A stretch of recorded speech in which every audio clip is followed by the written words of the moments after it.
Hey everybody, it's Chainsaw Reacts back once again, another reaction for you guys. Take us, of course, to continue the journey of Transformers Prime. This is Season 1, Episode 7, Scrap Heap. So last week's episode was finally getting out of the Darkness Rising 5-parter and getting into just moving on with the show.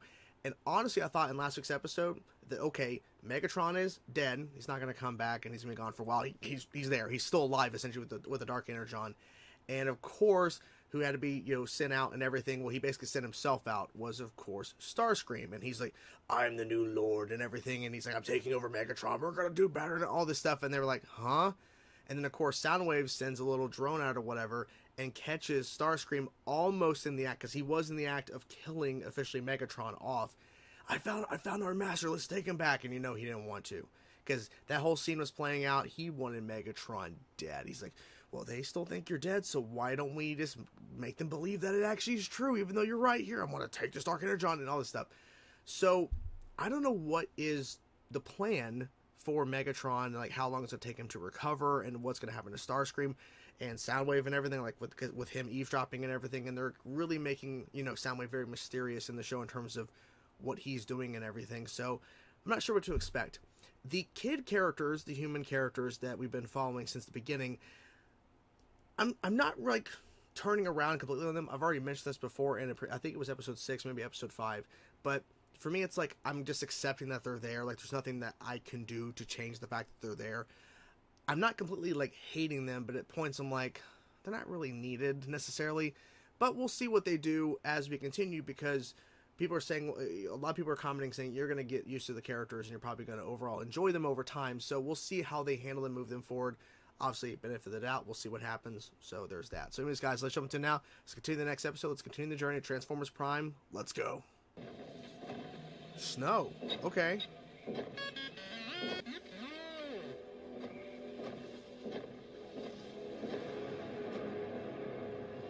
The pod can't be opened while it's frozen solid. Oh, it's a pod.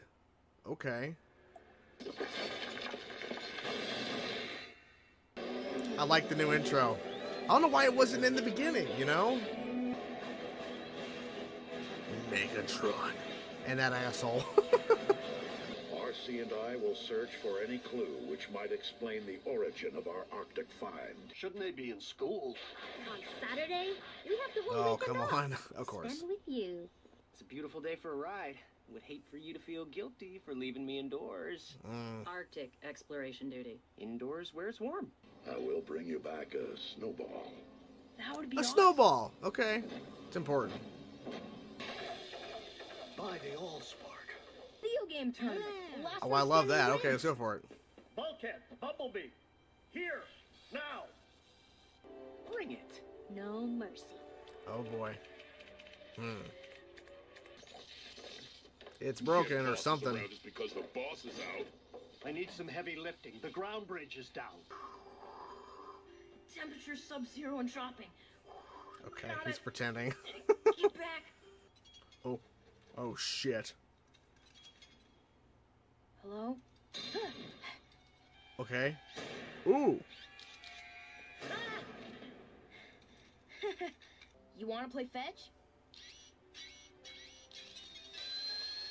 No, don't eat that. You're gonna choke. Or not.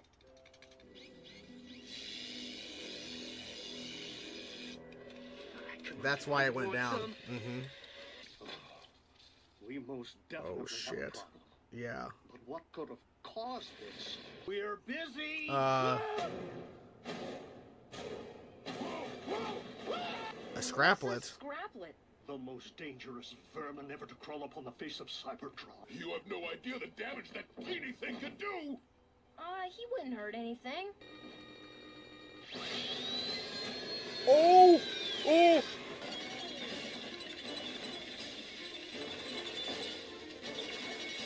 I did not see that coming. That was a shock. I'm sorry, Bumblebee. All scraplets do is dismantle machinery and eat anything metal, especially living metal. When it comes to scraplets, there's never just one.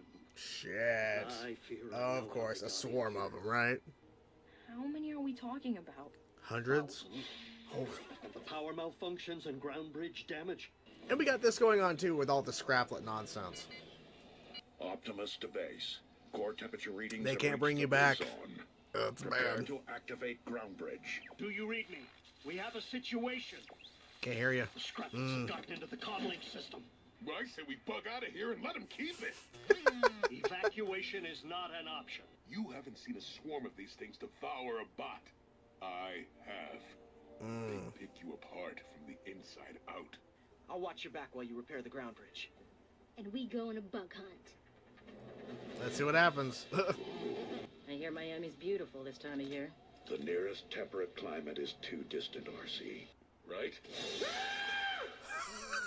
Did you just scream like a little girl? Yes. No. They're all hiding, except for that one that came out earlier. Oh. Take her easy, bulkhead. Oh my god.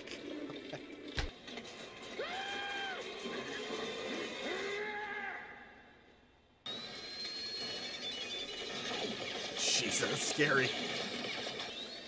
Whoa! Oh, of course they can fly. Of course they can. You never said they could fly! They must have adapted or something. You're not doing much. Oh.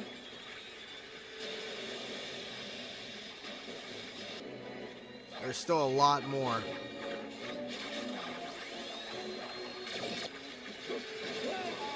Oh my god. How are they gonna stop them? I thought they, I don't know. RC, wake up. Who screwed things up back at base? Our predicament could be the result of a simple malfunction. You have no Caused by idea. Bulkhead. Did they finally figure it out?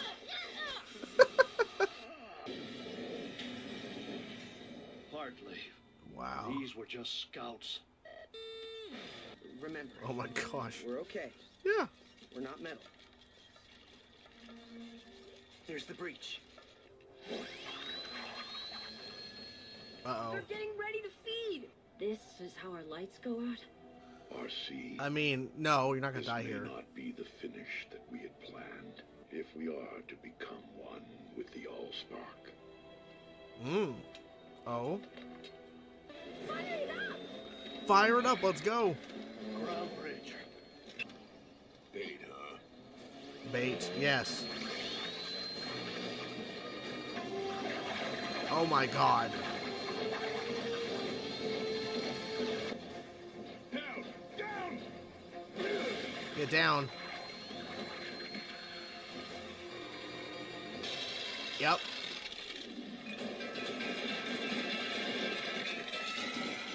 Alright, let's go. I'd invite you in, but the place is a mess. You saved quite a few lives today. Yeah. Wasn't all my doing. But they are strong. What? Scraplet? And there you guys have it. That was episode 7 of Transformers Prime and Scraplets. So that's basically what the title's referring to in terms of Scrap Heap. Scraplets, these little tiny robots, and of course, they're adorable. I'm like, something's gonna happen. And I was right. They eat anything and everything, especially living metal, which of course is the bots. And so when Raph shows up, they keep saying Raphael, but he's credited in the voice cast, Andy Paso, I think it's how you pronounce the name, as the voice of Raph. They're saying Raphael, but still, he brings a little scrap. Like, look what I found! Oh my god! And it's like, that's the worst thing that's ever happened to Cybertron is these little shits. They didn't say that, but it'd be funny if they did. But these things.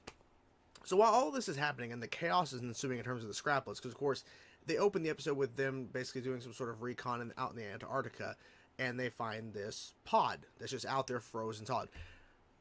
Why would they take it back without maybe figuring out exactly what it might be before they started thawing it? Because that's why everything kind of went down.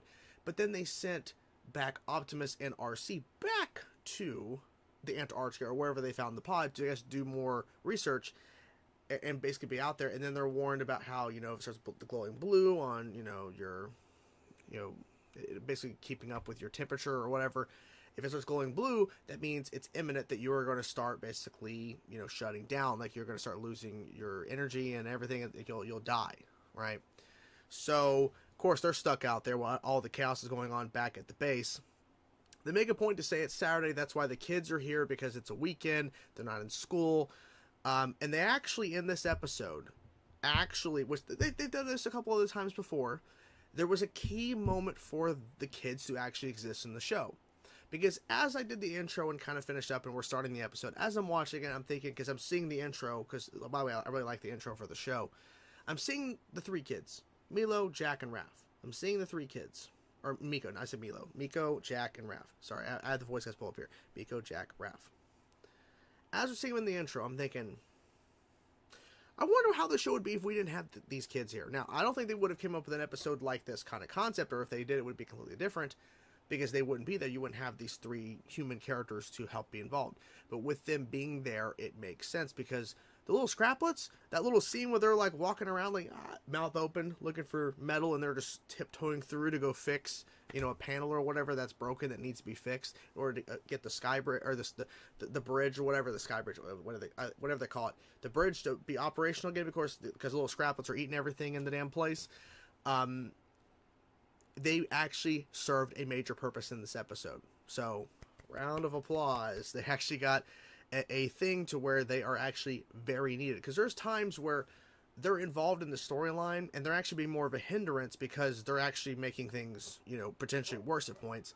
But I think in this case they actually found a pretty good thing for the humans actually to be a part of in terms of doing, because of the fact that they're involved in the story and all that, because they're actually helping, because they couldn't send Ratchet or anything like that to go and do whatever, because that's where all of the rest of the Scraplets were. Because, of course, they destroyed a bunch of them because they're really, you know, their weakness is cold. Basically, the coldness, that's why they were frozen in Antarctica.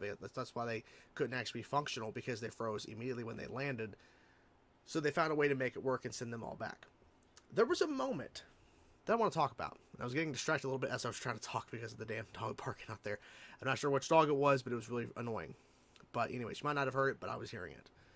So, the moment I want to talk about, RC and Optimus are basically about to shut down, die, and RC's like, I didn't think through all of the chaos and all the Decepticons and all the things we've done, I would go out this way. And there's a moment where they hold each other's hands. Now, I don't know if Transformers have romantic relations with each other. I don't know. Now, maybe I'm looking too far into this. But it felt like a moment to where Optimus and RC were maybe having a moment. Maybe because they're about to die. We know they weren't going to die, but we're about to die. But it may just be literally just a final moment of them thinking that they're not going to make it out of this. So maybe that's what it really was. But I'm sitting there going, because it made me think, like, or I don't know. I don't think they'll actually explore that, if that's even a thing in the show, because I feel like there's more stories they can tell than just, okay, we're going to take two main lead characters that are male and female or whatever, or they're just attracted to each other, and we're going to have them have a relationship. Maybe they will. Maybe they won't. Probably not. Maybe I'm looking too far into this, like I said. But I don't know. It's just a question I have, because I'm reading the scene, because as I've always said, and I think a lot of people understand this, and I think everyone should understand this, but not everybody does. Art is subjective. What I mean by that is art can be anything. Literally, art, books, movies, TV, music, anything you find in terms of entertainment, art, it's all subjective. So you as a viewer could have seen that scene play out and think one thing, and someone else could see that exact same scene and think of it another way, or they interpret it another way. So for me, I'm going, I don't think they're playing this up as romantic, but I don't know, because we don't really know too much about this version of Optimus and this version of RC. Like these characters, we don't know too much about them outside of what we've already seen. So I don't really know how she feels about Optimus, how Optimus feels about her. I don't know. I don't know these questions, so I don't know. So there's that. I think introducing Scraplets was pretty interesting, because it really expands upon Cybertron as a whole, because of how impactful it was for them to see the Scraplets again, because of how dangerous they are. So it adds more to this world in terms of, okay, we're getting introduced to these characters and stuff, and we're getting introduced to more characters as we're moving along, and now here is a species of robot that eats metal, especially living metal. Like, it's really prone to going after that. So it's interesting to kind of introduce that dynamic, because it shows how dangerous they are. Now we know how to take them out and kill them, but still. The question is, what else out in Antarctica? Like, that's a vast open space that anything could really be out there that we don't know about. I think they may use Antarctica again for stuff that we will discover over time. I'm not sure how they're going to do that, but I think it would be a cool way to go about it, because it's so vast and there's so many things you could potentially do with terms of like bots that are just frozen solid out there. You could have like more ships. Like, there's a lot of things you could do with that location, and added more variety to the show, because we had not seen snow up to this point, which we're not that far into the show, I understand, but I was thinking, well, it's something different for us to check out. So overall, had a good time with this episode, and I think they had everyone kind of in peril. Everyone, like, there was pretty decent stakes in this episode. I knew that no one was going to die, but as soon as we started seeing Bumblebee starting getting attacked by just one of the Scraplets, and then seeing the swarm of them, like, it shows how intense this can be and how we could have lost somebody, potentially. Don't think it would have happened, but I mean, I wouldn't have been surprised if this show... I think if this show was more mature, and we maybe had a couple more characters that we were following in terms of Autobots, we might have lost a character today, potentially. If, let's say, like I said, we had the 5 main lead Autobots, we had like 7 or 8. And some of them will get more screen time than others, but we have a lot of Autobots. And then one gets killed in this kind of episode. I mean, I wouldn't have been surprised if this was a more mature Transformers show. So, but yeah, I hope everybody saw that Came Talk today. It's a Monday. Filming this early because I'm going on vacation, going on a little bit of a break. Hope you guys enjoyed the reaction. I hope you guys enjoyed the episode. I will talk to you guys soon. Peace out.